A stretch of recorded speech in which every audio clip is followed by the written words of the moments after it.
अज़उज़ुबिल्लाहिमिनश्शैतानिर्रजीम बिस्मिल्लाहिर्रहमानिर्रहीम। इससे जो पिछली वीडियो थी उसके अंदर हमने बात की थी आपके बैंकिंग सिस्टम के ऊपर कि वो कहाँ से शुरू हुआ बार्टर सिस्टम से। बार्टर सिस्टम से हम लेके आए थे निक्सन शॉक तक कि निक्सन शॉक के अंदर आके जब यूएस डॉलर था जिसको हमारा गोल्ड बैक कर रहा था उस गोल्ड को हटा लिया था, जिसके बाद एक टर्म ईजाद हुई थी जिसको हम कहते हैं फ़िएट करेंसीज़, क्योंकि उस करेंसीज़ के पीछे कुछ नहीं था। अब आज की इस वीडियो के अंदर हम बात करेंगे सूद के ऊपर, जिसको अगर हम कहें कि ये आपकी फाइनेंशियल इंस्टीट्यूशंस की फाइनेंशियल सिस्टम मॉनेटरी पॉलिसीज़ की बैकबोन है तो गलत नहीं होगा। इस जो सूद है वो बेसिकली आपकी बैकबोन है जिसके पीछे आपकी पूरी इकोनॉमीज़, आपकी पूरी फाइनेंशियल सिस्टम, आपकी मॉनेटरी सिस्टम, आपका सब कुछ जो है वो सूद के ऊपर पीछे चल रहा है। अच्छा, जब मैं पहले ये चीज़ें पढ़ने लगा था तो मुझे भी ये लगता था कि जो सूद है उसको इस्लाम के अंदर कोई ख़ास हिकमत के तहत मना किया गया और ख़ाली इस्लाम का कोई यूनिक माशी निज़ाम है जिसके अंदर सूद को मना किया है। लेकिन मज़ीद पढ़ने पे पता ये लगा कि सूद को खाली इस्लाम ने नहीं बल्कि क्रिश्चियनिटी ने, आपके जुडाइज़्म ने, आपके बुद्धिज़्म ने, आपके अरस्तू ने, आपके और कार्ल मार्क्स ने भी आपका इसको मना किया है, क्योंकि चीज़ ये ऐसी है कि ये आके आपके गरीबों को अटैक करती है, आपकी पैदावारी निज़ाम को ख़राब करती है और अमीर को अमीर, गरीब को गरीब तर करती है और इसके ज़रिए इन एंड के अंदर आपकी इनइक्वालिटी पेश आती है। सूद क्या है, रिबा क्या है? रिबा बेसिकली अरबी ज़बान का लफ्ज़ है जिसके मतलब है एक्सेस, या अगर आप कार्ल मार्क्स से पूछेंगे तो वो आपको कहेगा कि एक्सेस का मतलब सरप्लस अमाउंट है, कि पैसे पे आपने ज़्यादा पैसा ले लिया। इसकी मिसाल आप ये लें कि क्या कहते हैं, एक बंदा बैंक के पास आता है, बैंक उसको 1 लाख रुपए उधार देता है और कहता है 1 साल बाद आप मुझे ये 1 लाख वापस करेंगे, इसके साथ आप मुझे 1 लाख के साथ 10,000 और क्या कहते हैं ऐड करके देंगे। तो जो 10,000 है उसको हम सूद कह रहे हैं। उसके अंदर फिर इस्लाम के अंदर मज़ीद किस्में आती हैं, रिबल, फदल, निब और नासिया। उसके ऊपर हम बात नहीं करेंगे, हम बेसिक जनरल कॉन्सेप्ट लेंगे कि सूद के अंदर मसला क्या है।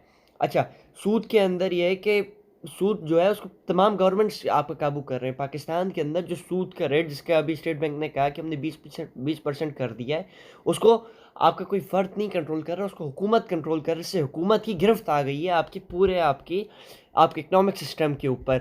अब सूद ऐसी चीज़ है कि जिसके ज़रिए कि सूद ज़्यादा करने से या सूद कम करने से मुल्क के अंदर महंगाई ज़्यादा भी होती है, महंगाई कम भी होती है। इसकी अगर आपको मिसाल चाहिए, अच्छा, जब सूद आपकी क्या कहते हैं ज़्यादा हो जाती है, हद से ज़्यादा, या सूद के जो लेवल हैं वो आपके डिमांड के हिसाब से मीट नहीं कर रहे होते, तो आपके फाइनेंशियल क्राइसिस भी आ जाते हैं। इसकी मिसाल आप ये ले लें कि 2008 के अंदर जो फाइनेंशियल क्राइसिस आया था यूएस के अंदर, उसकी वजह ये थी कि हाउसिंग के ऊपर जो इंटरेस्ट रेट्स थे वो काफ़ी ज़्यादा थे। अच्छा, सूद को जो क्रिश्चियनिटी के अंदर मना किया है, तो क्रिश्चियनिटी के अंदर और जुडाइज़्म के अंदर जो लफ्ज़ इस्तेमाल किया गया है उसका नाम है यूज़री। यूज़री का मतलब ही एक्सेस है कि आप पैसे पे ज़्यादा पैसा ले रहे हैं और ये वो निज़ाम है जिससे आपकी सबसे बड़ी वेल्थ इनइक्वालिटी आपकी क्या कहते हैं क्रिएट होती है। आगे बढ़ने से पहले हम ज़रा देख लेते हैं इसके ऊपर मुख्तलिफ मज़ाहिब क्या कहते हैं। कुरान के अंदर सूरह आले इमरान की 130वीं आयत है, इसके अंदर अल्लाह ताला फरमाते हैं, ए ईमान वालो, दुगना चुगना सूद ना खाओ और खुदा से डरो ताकि निजात हासिल करो। इसी के साथ साथ सूरतुल बकरा की 275वीं आयत है, जो लोग सूद खाते हैं वो कब्रों से इस तरह हवास भागता उठेंगे जैसे किसी जिन ने उनको बदहवास कर दिया हो।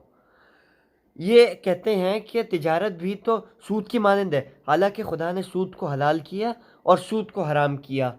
इसी तरह अगर आप कुरान देखें और तो एक जगह अल्लाह ताला ने फरमाया कि सूद खुदा और उसके रसूल से जंग है। आप खाली इन अल्फाज के अंदर जो इनके अल्फाज इस्तेमाल हैं उसी से देख लें कि इसको किस तरीके से कंडेम किया गया है। मतलब कि एक ऐसी चीज़ है जिसके अंदर ऐसे सख्त अल्फाज इस्तेमाल किए गए हैं, और ये सूद इस्लाम के अंदर 7 जो सबसे बड़े गुनाह है उसके अंदर से एक गुनाह है जिसको आपका कंडेम किया गया है इतने सख्त अल्फाज के अंदर। और इसको खाली इस्लाम नहीं आपके जो जुडाइज़्म ने इसको कंडेम किया। हम जुडाइज़्म की भी आयतें आपको देख लेते हैं। जुडाइज़्म के अंदर चैप्टर एक्सोडस के अंदर लिखा है, अगर तू मेरे लोगों में से किसी को कर्ज देता है, यहाँ तक कि अपने साथ गरीबों को भी, तो इसका कर्जदार ना बनना, ना तुम इस पर सूद डालो। एक्सोडस की आयत है आपके जुडाइज़्म के अंदर। ड्रोनमी के अंदर लिखा है, अपने भाई को सूद पर कर्ज ना देना, सूद पर सूद, खुराक पर सूद, किसी भी चीज़ का सूद जो सूद पर दिया जाए। किसी परदेश को आप सूद पर कर्ज दे सकते हैं लेकिन अपने भाई को सूद पर कर्ज नहीं दे सकते। ये जुडाइज़्म की आयतें यानी यहूदियत के अंदर। इन आयतों से यहूदियों ने अपना क्या कहते हैं ये क़यास किया कि क्या कहते हैं, जो सूद है वो यहूदी एक यहूदी को नहीं दे सकता लेकिन गैर यहूदी को दे सकता है। और यही काम यहूदियों ने किया कि जब उनको यूरोप के अंदर कैद किया हुआ था, वो लोग मनी लैंडर्स के तौर पे मशहूर हो गए। ये क्या कहते हैं, उनके पास ईसाई आ रहे हैं, वो ईसाइयों को सूद दे रहे हैं। और ये एक और काफ़ी बड़ी वजह थी एंटीसेमिटिज़म की, क्योंकि ईसाइयत के अंदर खुद जो ईसाइयत के जो आपके पोप बेनेडिक्ट, आपके पोप सॉरी वो बेंडिक थे और आपके सेंट थॉमस थे, उन्होंने सूद को मना किया था। तो ये करके इसका गुस्सा भी उन यहूदियों पे डाला गया, इससे आपके एंटीसेमिटिज़्म के अंदर भी राइज़ हुआ था।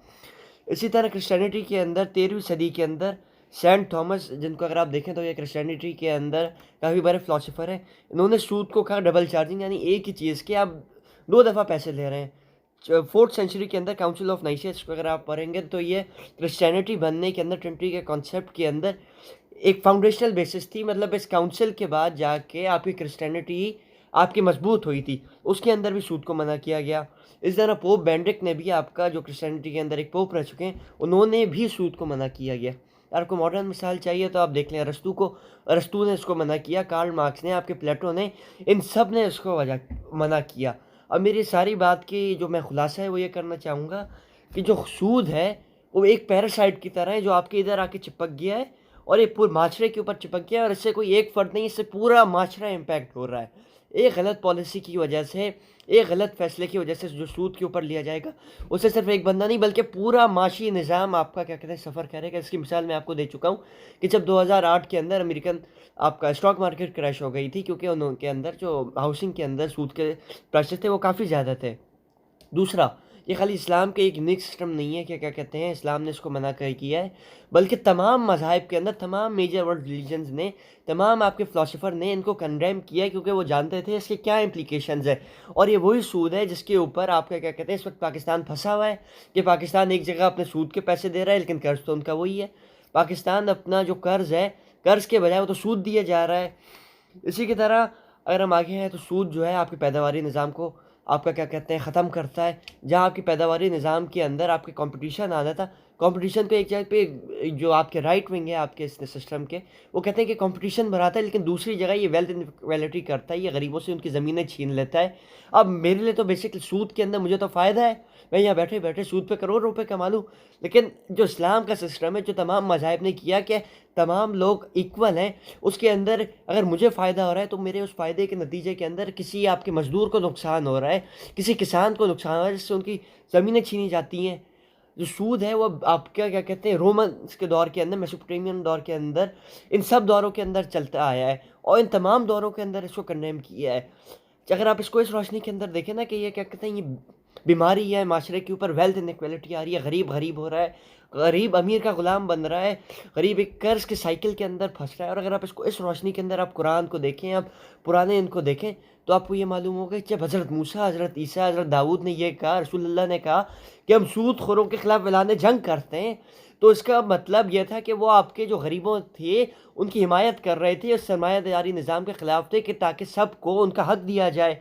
सूद पे जंग का मतलब यही है कि क्या कहते हैं गरीब और मज़लूमों की हिमायत की जाए, इस आपके क्या कहते हैं इस फाइनेंशियल सिस्टम से निकल कर, कि फाइनेंशियल सिस्टम जिसने आपके गरीबों को इन सब को जकड़ा हुआ है, इससे निकल के आपके जो गरीब हैं, आपके जो मज़दूर हैं, आपके जिन लोगों को आपको पीसा जा रहा है आपके इस इकोनॉमिक सिस्टम के अंदर, उनकी जाके हिमायत की जाए। ये था आपके सूद के ख़िलाफ़ जंग का कॉन्सेप्ट, जिसको अनफॉर्चुनेटली अभी हम नहीं समझ रहे हैं। इसी की तरह अल्लाह ने फरमाया कि जो जंग कर रहे हैं हमारे जो वो सूद ले रहे हैं, वो अल्मेत से और मेरे नबी से जंग कर रहे हैं। इसका जो अगर इसको आप देखें, इसको आप तशरीह करें, तो आपको ये दिखेगा ये एक निज़ाम अल्लाह ने दिया जिसको हम इस्लामी निज़ाम कह रहे हैं, और एक निज़ाम इन तागूत के जिसको हम तागूती निज़ाम कह रहे हैं। जिस वक्त आप सूद ले रहे हैं तो आप अल्लाह के निज़ाम के ख़िलाफ़ ऐलान जंग कर रहे हैं। अल्लाह का जो इस्लामी निज़ाम है, आप उसके ख़िलाफ़ तलवार लेके खड़ें कि हम इस निज़ाम को नहीं मानते, हम सूद लेंगे और हम गरीबों का इस्तेसाल करेंगे। ये पूरा कॉन्सेप्ट है जिसके ऊपर क्या कहते हैं खुदा ताला ने आपके सूद को हराम फरमाया, और इस्लाम के टॉप के 7 गुनाहों के अंदर इसको मना फरमाया। पर सूद के अंदर किस्में भी आ जाती हैं जाके, रिबा और फदल, रिबा और नासिया, जिसके ऊपर मैं नहीं समझता कि अभी बात करने की ज़रूरत है। अगली वीडियो के अंदर हम क्या बैंकिंग सिस्टम के ऊपर, मॉडर्न और ख़ास तौर पर फ्रैक्शनल रिज़र्व के ऊपर बात करेंगे। बहुत शुक्रिया।